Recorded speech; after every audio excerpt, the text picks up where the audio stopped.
meus amigos Somaíse, não vou ficar à vontade, porque quando eu fico à vontade eu passo horas falando. Então eu prometo que isso não vai acontecer. Eu vendo uma plateia extraordinária como essa no sábado de manhã, fiquei pensando, meu Deus, quanta gente endividada, mas os espíritos me corrigem, quanta gente compromissada consigo mesmo. E o tema perdão já é um desafio, porque, como dizia Chico, não se perdoa se não se esquece de verdade o que nos foi feito. E é muito difícil esquecer quando somos, de certa forma, agredidos pelo outro. E o outro, invariavelmente, é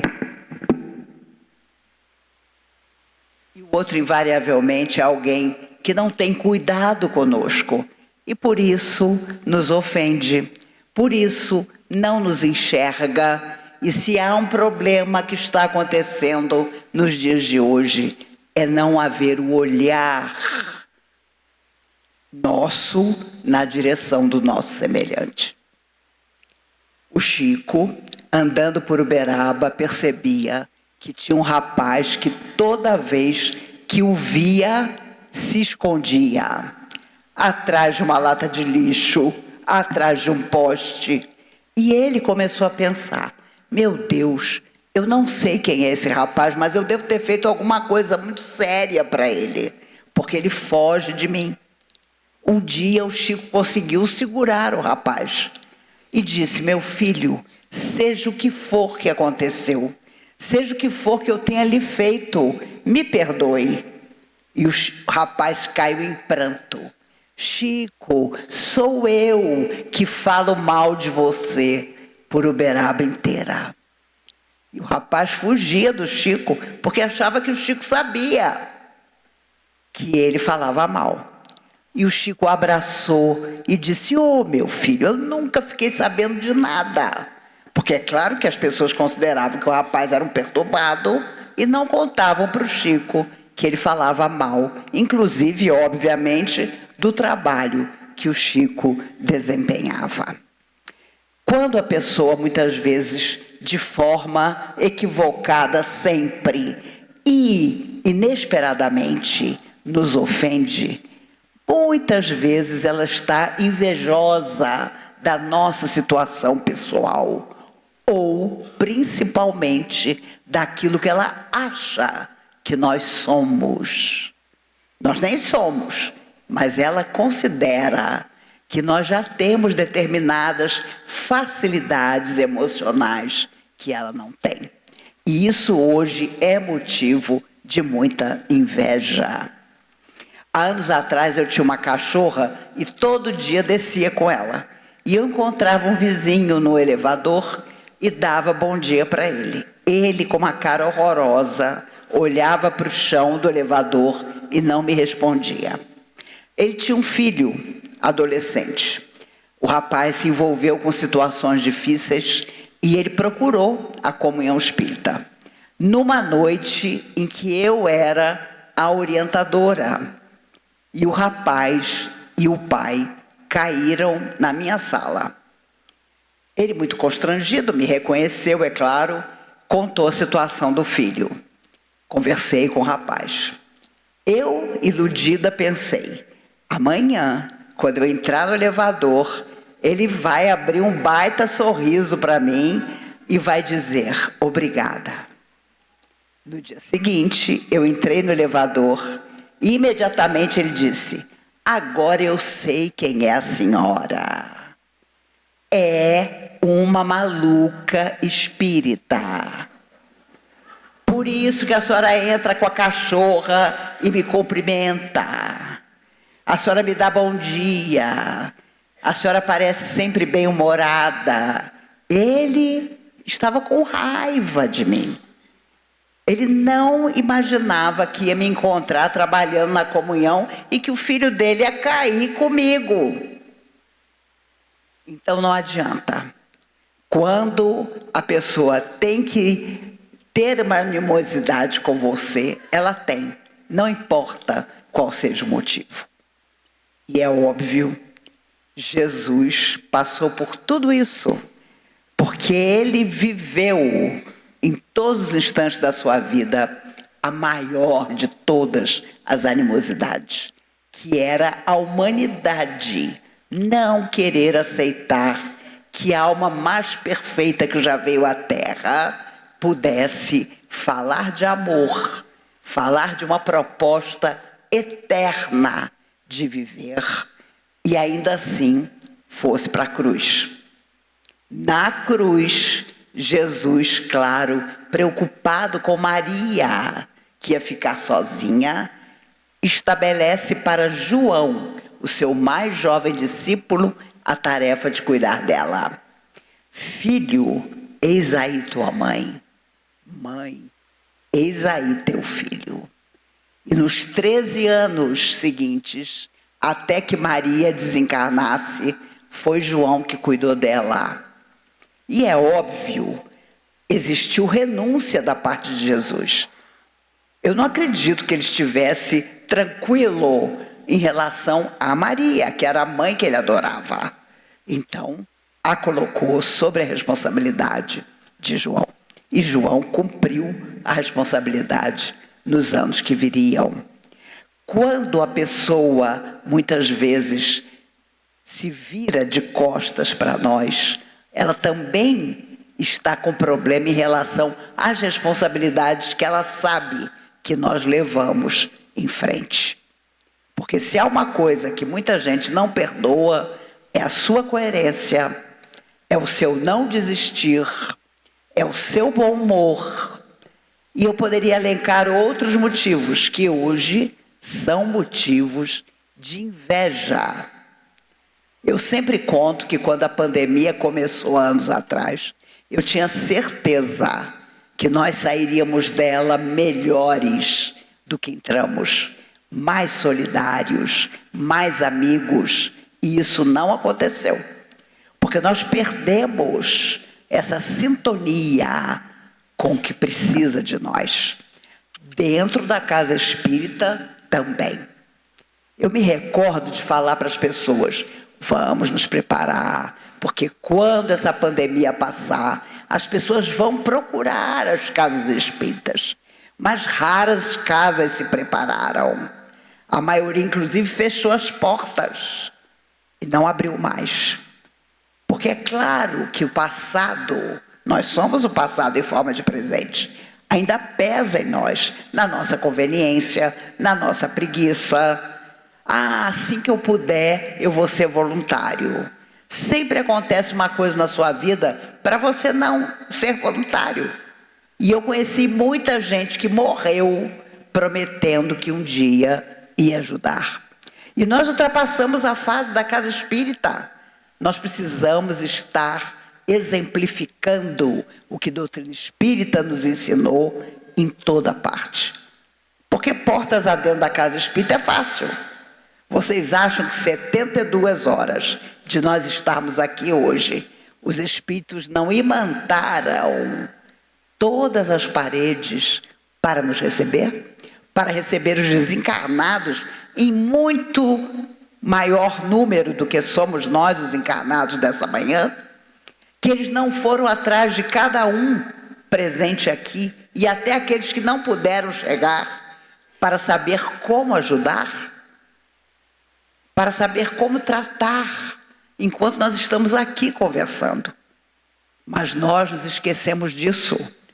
Nós, espíritas, não estamos estudando André Luiz, não estamos estudando aqueles que vieram para nos apontar os caminhos. As obras de Leon Denis são extraordinárias. Hoje praticamente ninguém lê.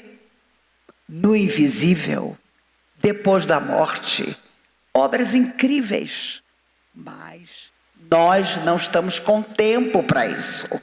Nós temos sempre as nossas preocupações. E claro, o perdão está incluído na grande dificuldade que nós temos de entender que o outro, quando nos ofendeu, quando nos magoou, e muitas vezes ele nos magoou quando disse, eu não quero mais estar ao seu lado, Eu não quero mais fazer parte da sua vida.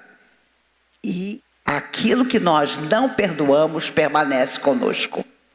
Você arrasta muitas vezes a pessoa que já saiu da sua vida há um tempão, como se fosse um cadáver que te acompanha.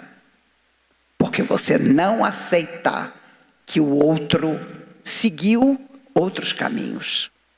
E claro, dentro da doutrina espírita isso também acontece. A pessoa diz, olha, eu não quero. A pessoa se trata, a pessoa chega lá perturbadíssima e fica boa. Mas quando você propõe trabalho, aí as coisas ficam difíceis. Eu lembro da minha época de garota, quando o rapaz chegava obsediado, trazido pelos pais, a gente se apaixonava. Porque o perturbado, ele tem um olhar apaixonante. O perturbado, ele acha e faz você pensar que ele tem uma proposta de paixão para você. E você embarca. Eu me recordo... Você quer tirar daqui, eu ponho aqui? Ah, pode. Oh, meu filho, Deus te guarde. Você vê que por causa de um gesto desse, tu vai para nosso lar. Não, qualquer coisa a senhora só me chama. A verdade é que a gente se apaixonava pelos garotos perturbados. Aí o rapaz ia tomando passe, assistindo palestra. Quando ele ficava bom, perdia o interesse. O olhar do rapaz não era mais perturbado. A pessoa chegava e dizia, como vai? Bom dia, boa tarde, boa noite. Por favor, obrigada. A gente, garota, perdia o interesse. Porque a gente gostava era do perturbado. E eu tenho amigas que se casaram com os perturbados. Que foram em frente. Que tiveram filhos com os perturbados. Porque hoje a mulher é inteligente. Ela olha para o cara, ela se apaixona, mas ela sabe que aquilo ali é uma cilada. Então, se ela for orientadora no centro espírita, ela diz, vai com Deus. Mas perto de você, não. E a mulher hoje não se deixa enganar. As que se deixam enganar, muitas delas estão pagando com a própria vida. Em Brasília, onde eu moro há 60 anos, desde criança, uma vez por mês, uma mulher é assassinada. E esse ano, estamos no mês 10, 20 já perderam a vida. E perderam a vida na frente dos filhos, porque os homens desequilibrados se afastaram de qualquer noção de responsabilidade e tiraram a vida delas. Isso ainda existe, como existia na época do Cristo. E Jesus chama a mulher para o Evangelho. Ele fala da mulher, da importância da mulher. Se vocês lembrarem aquele momento em que Madalena é trazida a ele e alguém diz, Senhor, essa mulher foi descoberta em adultério. E todo mundo já com a pedrinha na mão para jogar em cima dela. E Jesus escreve na areia. Ele devia estar pensando, meu Deus, como que eu vou fazer para essas pessoas perdoarem? E ele diz imediatamente, aquele que estiver sem pecado, atire a primeira pedra. E a começar pelos mais velhos, todos foram rolando as pedras no chão. E ninguém dilapidou Madalena. Mas por quê? Porque todos eles sabiam que ela estava ali na praça, sendo trazida à frente de Jesus. Mas onde estava o homem que foi pego junto com ela? Não aparece. Já naquela época, apenas a mulher ali à frente de Jesus para ser morta. Mas Jesus imediatamente interrompe esse processo. Aquele que estiver sem pecado, que atire a primeira pedra. Quando nós chegamos à doutrina espírita, a noção de pecado se modifica. A palavra pecado já não existe, mas sim aquilo que nós sabemos que não devemos fazer. Isso é o pecado. E mesmo assim fazemos. E é isso que nós temos que transformar. Porque não adianta perdoar a humanidade se nós permanecemos na nossa atitude. Quando Jesus foi crucificado, 2 a 2 os discípulos seguiram seus caminhos, nunca sozinhos. Quando 2 ou mais pessoas estiverem reunidas, eu aí estarei. Jesus sabia que a troca de energia entre 2 pessoas provoca uma comoção, uma realização extraordinária. 2 deles atravessavam a estrada de Emaús, desanimados. Jesus tinha sido morto, crucificado como um ladrão. Como seria agora a tarefa? Um homem se aproxima deles e começa a conversar. Cada vez que eles desanimavam na estrada, o homem os erguia. Não, vai dar tudo certo, não se preocupem, o Cristo está com vocês. E eles só descobriram que esse homem era Jesus quando entraram numa estalagem para comer, e aquele homem pegou um pão e abriu o pão, exatamente como Jesus fazia. E eles reconheceram Jesus. Jesus era aquele homem que tinha andado na estrada de Emaús com eles. Todos nós temos a nossa estrada de Emaús. É o momento em que, desanimados, algo nos acontece para nos falar do compromisso maior, que é mudar a nós mesmos. Possamos viver 50, 70, 100 anos na Terra.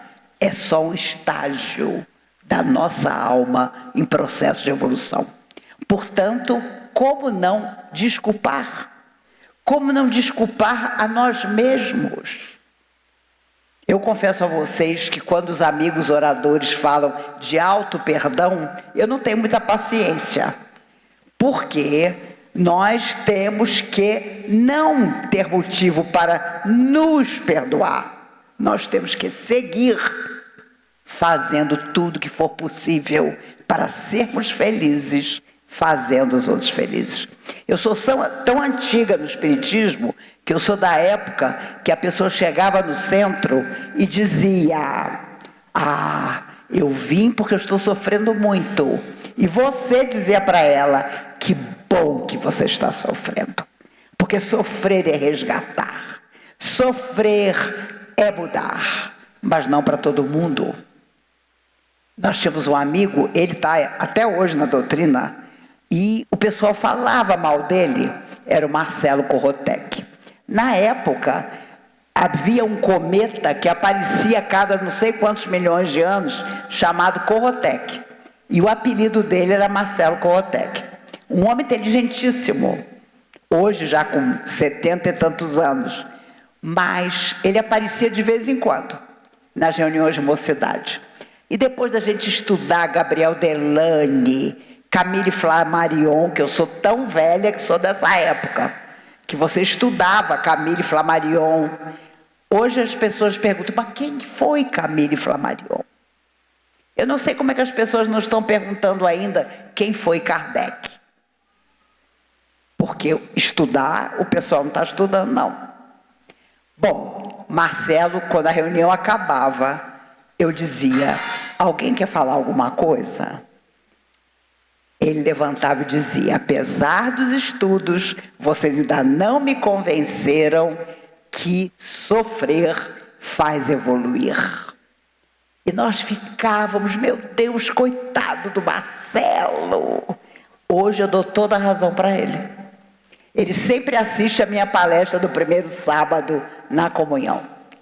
E ele, quando acaba, vem sempre me abraçar e dizer a mesma coisa. Maíse, quando você tinha 15 anos, você era uma velha. Hoje, com quase 70, você é jovem. Mas jovem por quê? Porque a gente não pode parar. E quando eu falo parar, não é compromisso dentro da doutrina, não. É parar com a vida, com a mudança, com falar o bem, com exortar as pessoas a vencer a si mesmo. Emmanuel dizia através do Chico, o único objetivo da alma que vem à Terra é fazer o bem. E nós fomos avisados disso antes de mergulhar na carne. E devemos ter prometido horrores para achar um pai e uma mãe, para estarmos num corpo de carne a essa altura do processo evolutivo. Estamos aqui. Muitos dos desencarnados que nos acompanham também fizeram a mesma proposta e não conseguiram. Eu vou lá, eu vou encontrar fulano de novo, eu vou perdoar fulano. Os amigos espirituais dizem que a nossa vida atual está difícil porque é a vida em que nós prometemos. Olha lá fulano, tem 800 anos que ele me magoou. Agora eu estou preparado para encontrá-lo. E aí você chama fulano para fazer parte da sua vida na Terra, depois de 800 anos. Já imaginou o que é você não saber da pessoa por 800 anos e encontrar ela de novo? E você às vezes fica tão encantado que você até casa com ela. E aí, quando você tem uma briga, você diz, eu não estou te reconhecendo. Não reconhece mesmo, porque a pessoa veio lá de 1000 anos passados. Então, é outra pessoa. Mas, se está na nossa vida, é porque nós temos um real compromisso com ela. Compromisso é a palavra.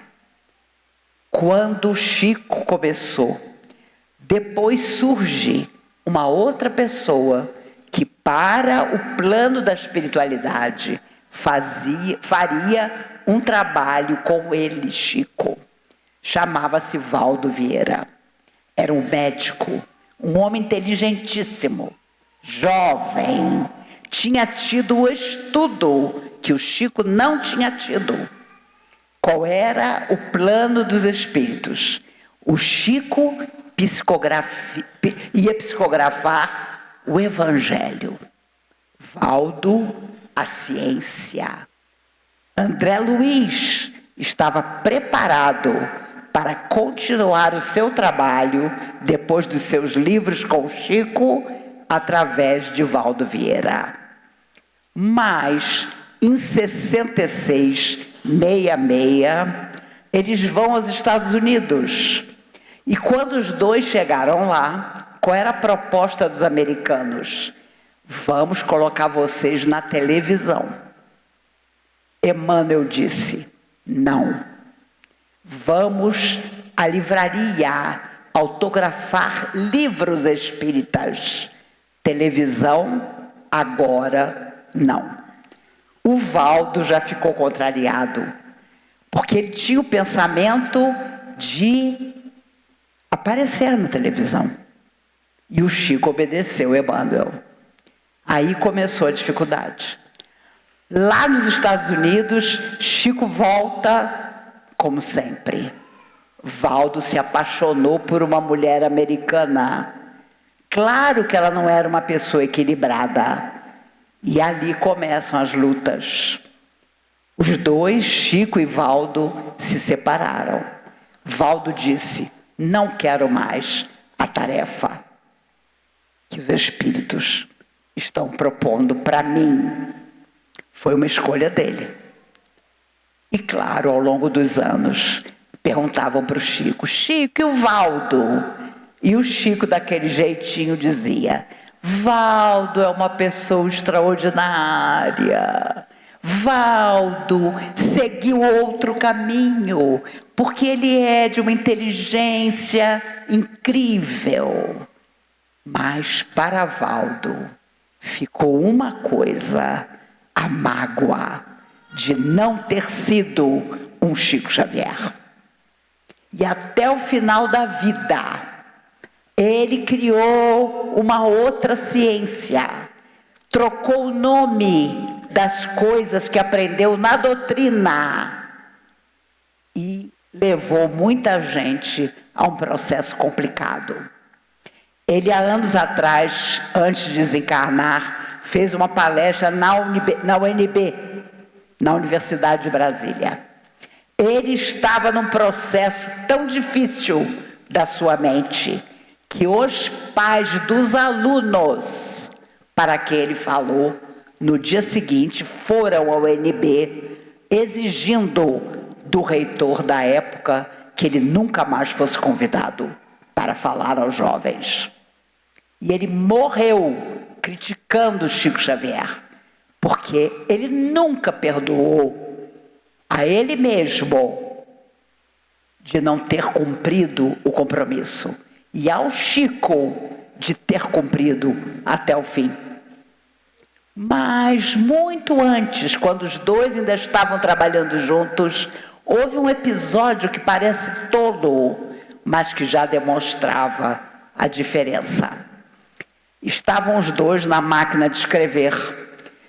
André Luiz escrevendo através do Valdo, Emmanuel através do Chico. Pela janela entra um besouro. O besouro pousou na máquina do Valdo. Valdo deu um peteleco no besouro. O besouro caiu totalmente desacordado. O besouro se recuperou, voou de novo e pousou de novo na máquina de escrever do Valdo. O Valdo deu um safanão nele e ele caiu, quase morto. Da terceira vez, o besouro foi inteligente. Ele voou, cambaleante, e pousou na máquina do Chico. O Chico pegou o besouro na mão com todo cuidado, levou até a janela e disse ao besouro: ah, meu amigo, eu e você somos iguais. Quanto mais nos atingem, mais nós queremos voar.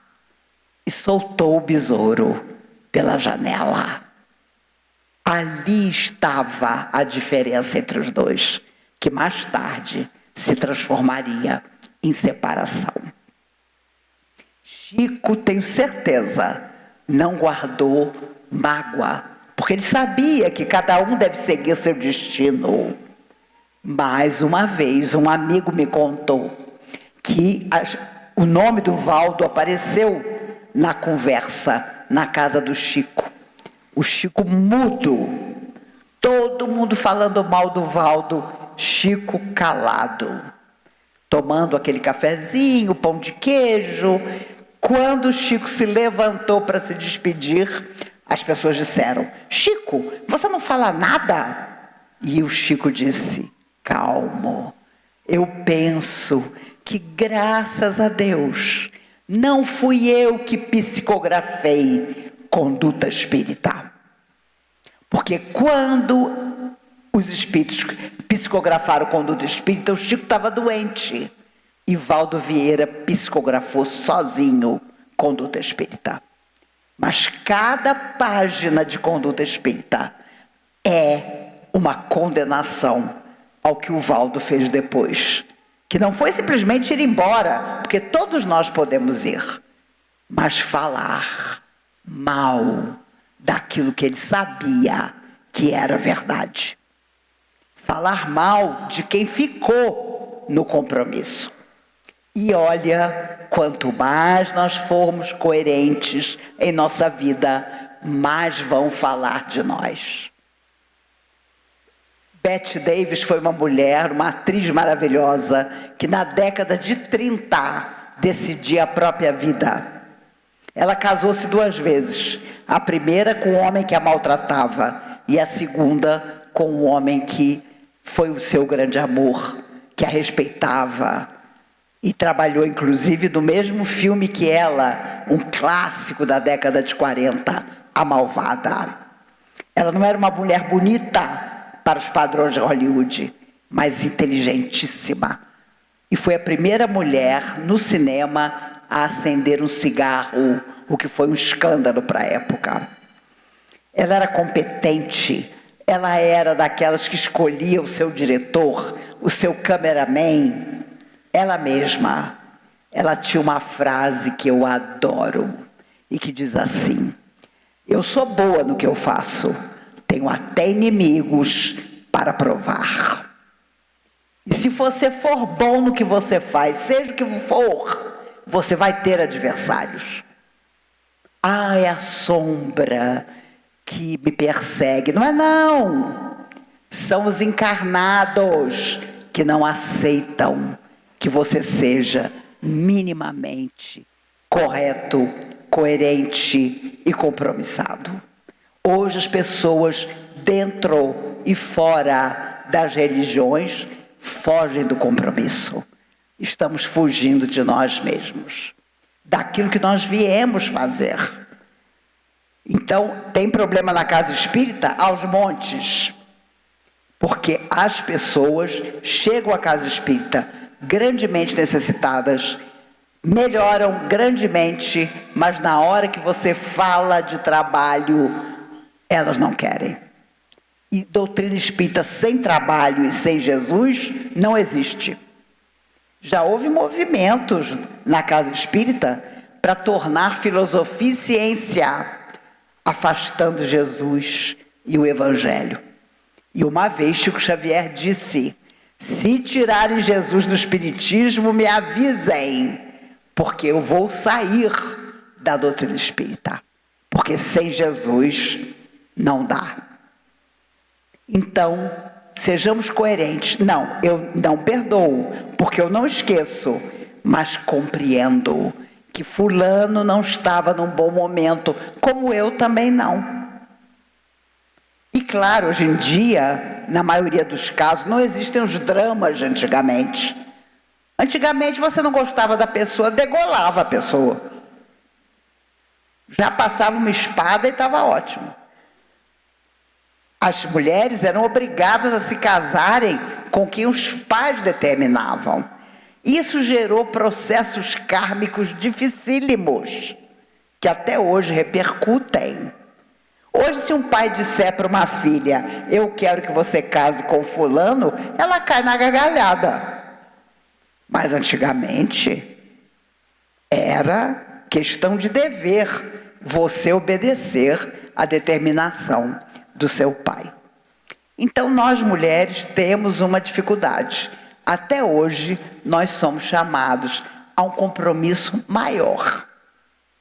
Na época de Jesus, quando a caravana chegava num poço de água, primeiro bebiam os soldados, depois bebiam os escravos, depois bebiam os animais, camelo, cachorro, cavalo, e por último, bebiam a água do poço as mulheres da caravana. Hoje, parece que o poço de água não existe mais, mas existe. Tem muita mulher que fica por último. E claro, não se preocupem, os homens da plateia que porventura estejam discordando, vêm como mulher em outra vida. E você às vezes ameaça: olha, você vai reencarnar como mulher na próxima encarnação. Na próxima não. Demora. Para você mudar o seu psiquismo para voltar num corpo feminino, demora. Tamanho trabalho que dá você reencarnar como mulher até hoje, no mundo inteiro. Então nós temos que saber que perdoar a vida, o que acontece, o que ela traz para nós, é fundamental para continuar na Terra. De preferência com bom humor, porque sem bom humor não dá. de carantonha fechada. Meu Deus, os espíritos que me ajudam são mesmo antigos. Carantonha, acho que é um troço que ninguém mais usa. Mas ainda existem pessoas que nos apavoram só de olhar para nós, porque não nos aceitam. E Emmanuel dizia, é preciso aceitar o outro como ele é, porque só assim ele se tornará melhor. Havia um rapaz em Uberaba que bebia, e todo sábado ele ia olhar as caravanas dos espíritas, dos católicos, dos protestantes que iam visitar o Chico. Ele chegava bêbado mesmo, e o Chico recebia e dizia, meu filho, cante aquela música do Silvio Caldas para nós. E o rapaz cantava. Adivinha quem era que no meio daquela massa de gente não tinha paciência nenhuma com o bêbado? Eram os espíritas. Porque o espírita adora parecer bom. Parecer. E ficava um catucando o outro. Meu Deus, o Chico dando trela para esse bêbado. E o Chico, meu filho, agora, canta aquela música do Nelson Gonçalves. E o bêbado cantava.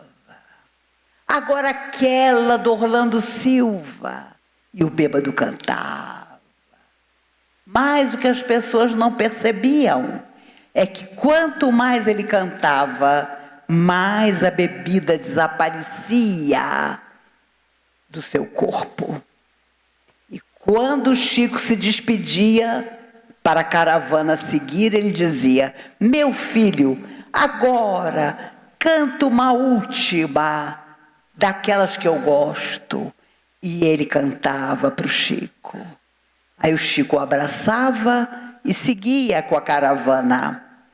E o Maurício, meu amigo, que há muito até Uberaba, uma vez escutou esse rapaz dizer, Deus te abençoe, Chico Xavier, porque você sabe porque eu bebo e me perdoa. E o rapaz contou que atravessando uma rua, segurando pela mão sua filha de 6 anos, veio um ônibus, pegou a menina num atropelamento fatal. E quando ele viu, ele estava segurando o braço da menina, porque o resto da menina tinha desaparecido. E ele virou-se para o Maurício e disse, por isso o Chico me faz cantar, porque ele sabe que eu não me perdoo por não ter cuidado da minha filha quando atravessei a rua. E ele estava absolutamente lúcido, nem cheiro da bebida ele tinha, porque o Chico sabia muito bem que enquanto ele cantava, as forças do bem o protegiam e tiravam dele toda aquela dificuldade que ele mesmo trazia para o seu coração, que era beber muito. Dica: se a pessoa que você ama chegar em casa e disser, agora eu vou cantar, cuidado. Cuidado, porque alguma coisa ela fez para querer cantar quando chega em casa. E pode não ser só o bom humor. Jesus nos conhecia tanto que nos entregou ao futuro, sabedor de que o futuro teria tudo para nos ensinar. Ele amava as pessoas que não eram boas, porque ele sabia que, como diziam os espíritos, ele não podia tirar dos maus a eternidade para a qual eles tinham sido criados, exatamente como nós. Por isso, nas nossas horas difíceis, em que alguém nos magoe ou siga outra vida distante de nós, pensemos que a vida nos trará outras pessoas. Que se alguém nos esqueceu, seguir o seu caminho, é porque outras pessoas vão surgir para trabalhar, para amar, para servir, exatamente como nós fazemos. É importante demais lembrar que em todas as horas da nossa vida permanece a luz e também a sombra a nos disputar. Mas a sombra sabe que o seu destino é ser luz. E é por isso que ela combate a luz de todas as maneiras. Hoje, pessoas que parecem sem compromisso com a humanidade, muitas delas estão detendo poder em toda parte. Mas o dia de prestar contas chegará. Chega para todos nós. E é claro que nós vamos justificar a nossa falta de perdão. Vamos dizer, olha, não deu. Fulano me magoou demais. Eu não consegui desculpá-lo. E então vamos encontrar fulano numa outra existência. Talvez leve muito tempo, mas um dia encontraremos novamente todos aqueles que nos magoaram e aqueles a quem nós magoamos também. O Chico dizia que inimigo é alguém que se virou de costas para nós. Nós nos viremos de costa para ele. E o medo de um olhar para o outro faz com que a gente fique de costas por muito tempo. Porque se nós olharmos para o outro com o olhar da compreensão, nós entenderemos. E entendendo, nós vamos sempre acertar. Maria Dolores foi uma mulher extraordinária. Foi amiga de Divaldo Franco. E ela tinha o sonho de encontrar um amor e ser feliz. Nunca aconteceu. E no mundo espiritual, os espíritos amigos, quando a receberam, e ela tinha muitos merecimentos, perguntaram a ela: Maria, você que vem da terra, nos conte. O que foi que você fez pelo outro? Como foi que você perdoou? Como foi que você entendeu?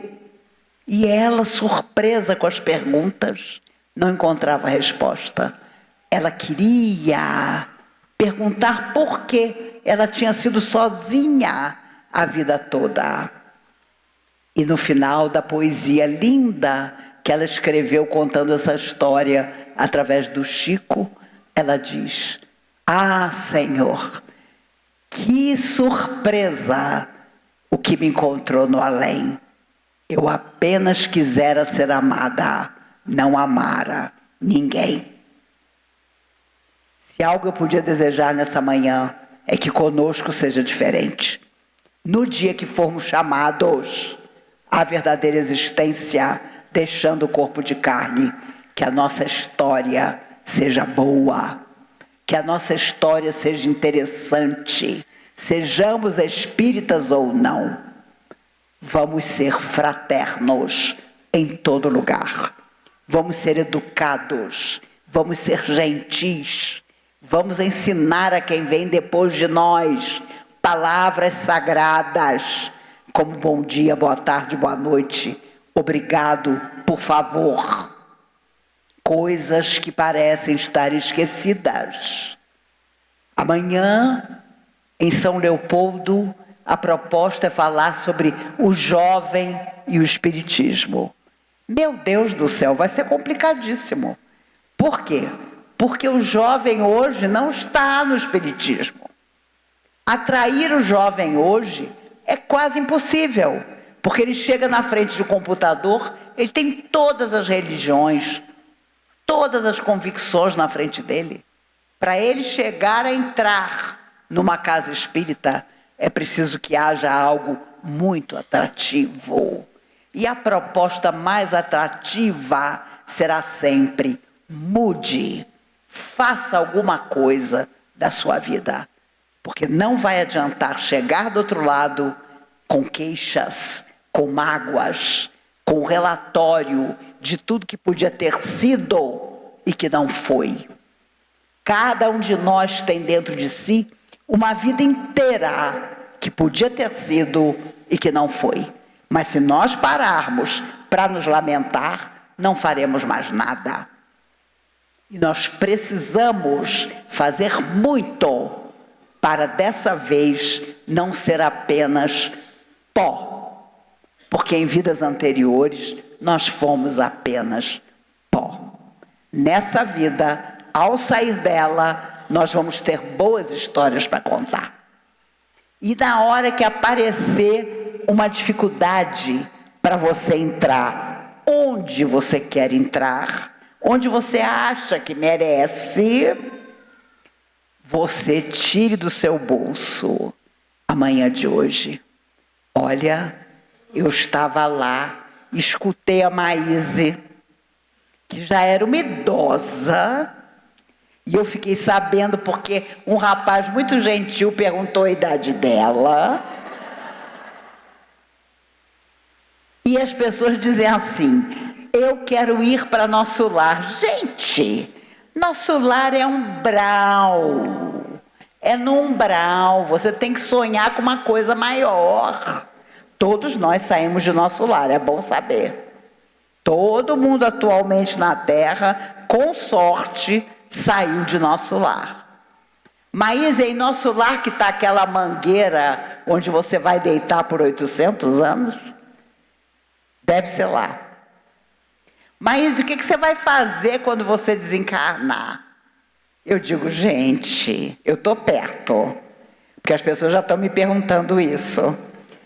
Eu tenho que conhecer Paris. Eu tenho que comemorar meus 70 anos na Disney de Paris. Porque a Disney americana eu já conheço. E as pessoas já estão me perguntando, quando você chegar lá, o que você vai fazer? Eu vou deitar na mangueira. Uma querida prima que desencarnou em dezembro me ligou 2 semanas antes de morrer. Maíse, eu estou indo embora. Minha mala está pronta. A vida me deu muito mais do que eu merecia. Eu posso deitar na mangueira? Falei, pode. Eu vou dizer, se alguém vier falar comigo, que eu estou guardando lugar para você. Falei, faça isso. Porque no dia que eu chegar do lado de lá, eu vou dizer, adivinha quem voltou?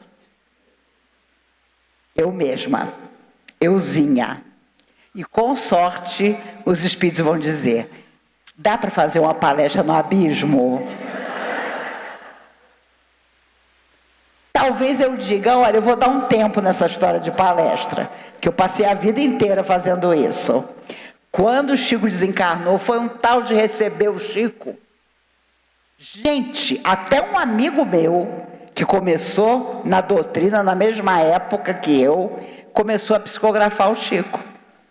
E eu dizia, não precisa nem me mostrar mensagem nenhuma, porque eu sei que a última coisa que o Chico está fazendo é psicografar. Ele fez isso a vida inteira. E desencarnou com 92 anos, sabedor de que a tarefa estava cumprida. Meus amigos, o que é a nossa tarefa? Perto de uma Madre Teresa, perto de uma Irmã Dulce, perto de um Chico Xavier, perto dos papas iluminados que a Igreja Católica já teve. Nós estamos começando. Só ontem a noção do belo e do verdadeiro chegou ao nosso coração. Por isso ainda somos todos meninos. Mas o menino precisa crescer, amadurecer, salvar-se. E é isso que toda vez que nos encontramos precisamos lembrar. Precisamos seguir em frente. Não há como estacionar, não há como voltar atrás. Eu tenho certeza que se nos encontrarmos mais uma vez em alguma parte, tanto eu como vocês estaremos melhores do que estamos hoje. Porque enquanto existir essa chama, tudo pode ser contra nós, mas permaneceremos. Essa chama é que não pode morrer. E se ela está pequenininha, aumente-a trabalhando, fazendo bem que ninguém tem perceber, sem ninguém perceber que você está fazendo. Sabe? Seja simples. Quanto mais te exaltarem, mais você se encolhe. O pessoal de São Leopoldo entrou em contato com minha filha Mariana e disse: nós vamos fazer umas canecas para vender com a foto da sua mãe. Ela prefere ela mais moça ou ela agora? Na foto da caneca. Minha filha, que não é espírita, que não tem religião, ficou impressionada. Mãe, o que você escolhe?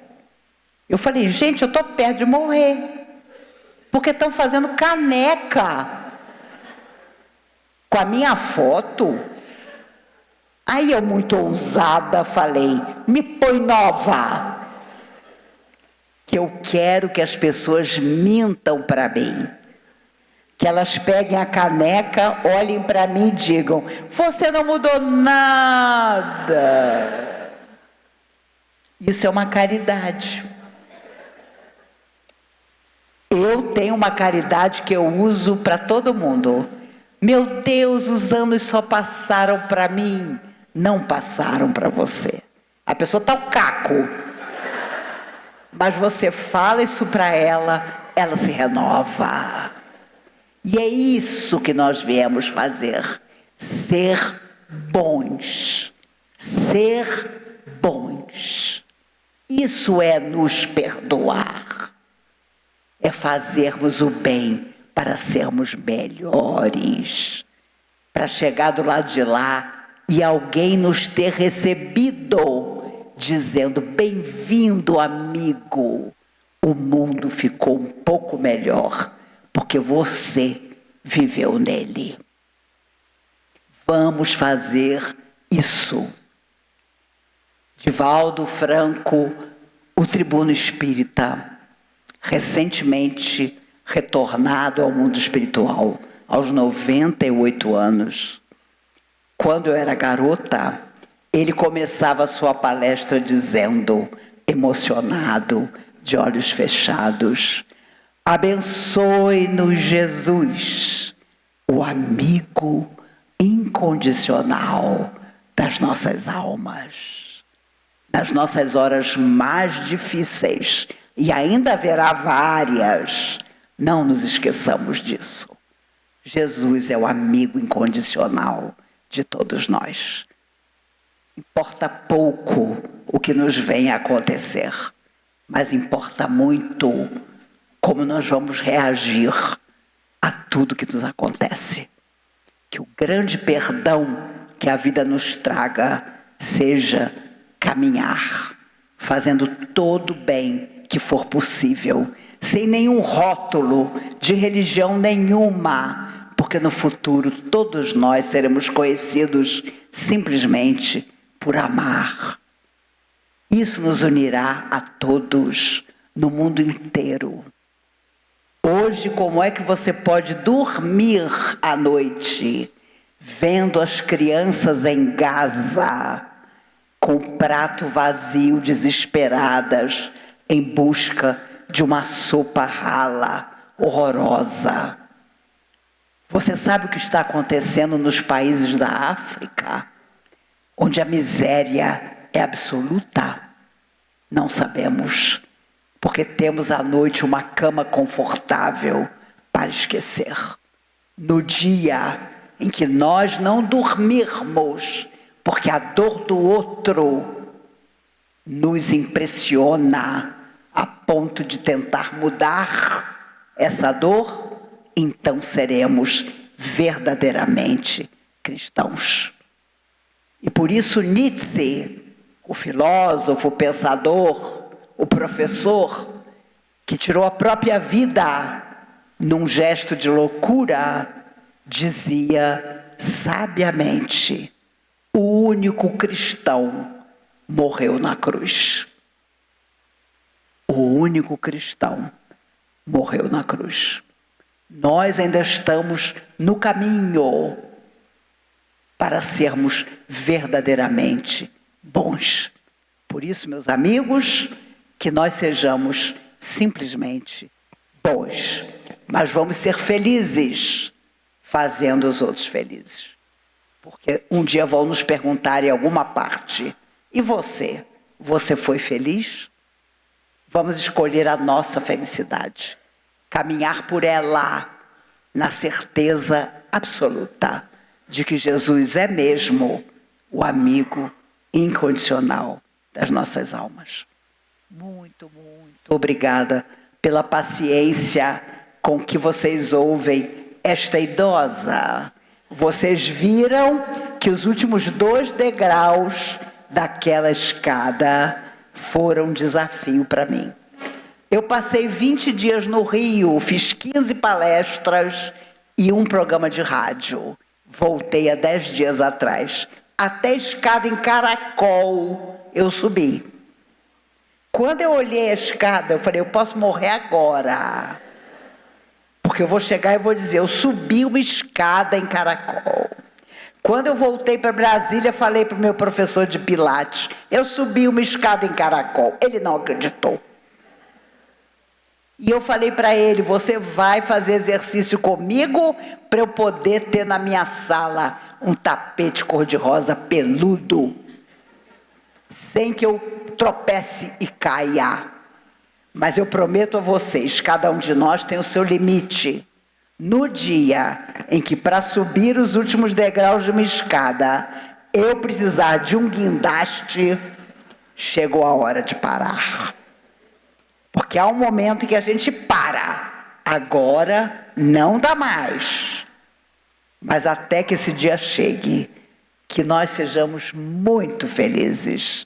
Que nós não nos esqueçamos do nosso semelhante, do próximo.